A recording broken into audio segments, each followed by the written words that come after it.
যে জালিমের নেতৃত্বে, যে শেখ মুজিবের নেতৃত্বে পরবর্তীতে যে ছাত্রলীগ লালিত পালিত হয়েছিল এবং অর্থ, আভিজাত্য, ক্ষমতা, লুণ্ঠনের কাছে, যাদের কাছে জালিম সরকার, শেখ হাসিনার সরকার, যাদের কাছে এই দেশ, শিক্ষা, সকল ব্যবস্থা তুলে দিয়েছিলেন, সেই ছাত্রলীগের কাছে, সেই ছাত্রলীগ জালিম শেখ হাসিনার ছাত্রলীগ।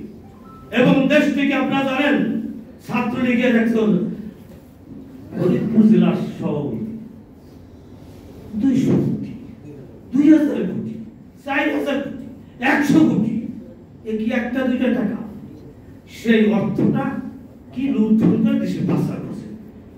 এরকম শত শত হাজারো হাজারো লুণ্ঠনকারী জন্ম হয়েছিল এই ছাত্রলীগের, ওই জালিম ছাত্রলীগের সন্তানদের, এইভাবে গড়ে উঠেছিল।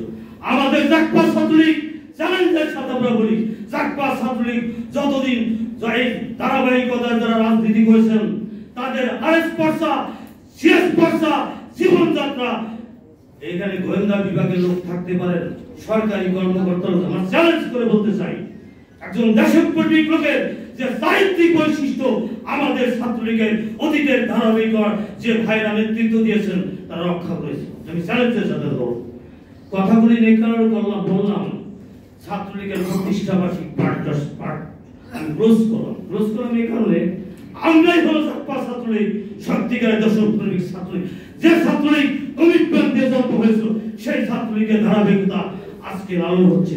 এই প্রতিষ্ঠাবার্ষিকীতে পাশাপাশি ছাত্র সংগঠন যে সম্মেলন হচ্ছে, যারা দায়িত্ব নেবেন আগামী দিনে, এই হাল যারা ধরবেন, এই হাল বড় কঠিন, এই হাল বড় শক্ত, মজবুত হিম্মতের সাথে যদি দায়িত্ব নিতে চান, দায়িত্ব নেবেন, তাহলে আমি খুশি হব। আর যে মির্জাফর, শয়তান, মুনাফিক হতে চান, তাহলে এই ছাত্রলীগের কান্ডারি হবেন না, এই ছাত্রলীগের দায়িত্ব নিয়েন না। আমি এটা অনুরোধ করব।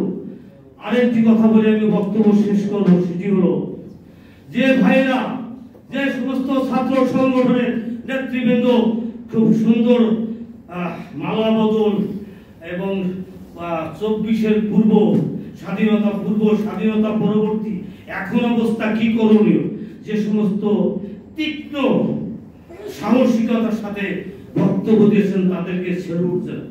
আরেকটি স্যালুট জানাই যে সমস্ত জেলা থেকে আমার ভাইরা এসেছেন, ছাত্রলীগের হিম্মতের সাথে হাত ধরে আছেন, তাদের বক্তব্য আমি মনোযোগ সহকারে শুনেছি। আপনাদের জন্য দোয়া করি, আপনারা যেন হিম্মতের সাথে যে বক্তব্য দিয়েছেন, সেই বক্তব্যের সাথে যদি আপনারা বক্তব্য 5 মিনিট শেষ হলে আপনাদেরও বলি, আপনাদের দায়িত্বটা নিচ্ছেন আজকে।